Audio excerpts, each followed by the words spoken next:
So yon guys, this is the first day of renovation of our house. So subaybayan nyo kami. So ang una namin gagawin, lalabas muna namin lahat ng gamit para makapag ready kami ng aming magagamitin at saka ma-layout namin ng maayos yung pang suporta natin sa flooring. Okay, so check it out, let's go.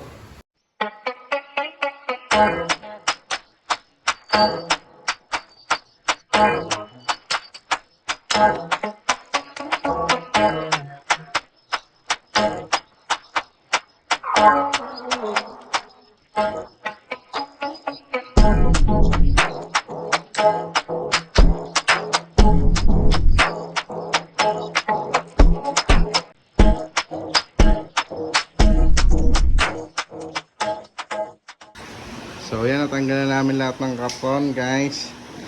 So naiwan lang yung isa kasi mamaya na. Salansa na namin. Ano siya? So ayan, lahat yan okay natin. Mas maya maya pupunta na tayo ng hardware para sa materyales.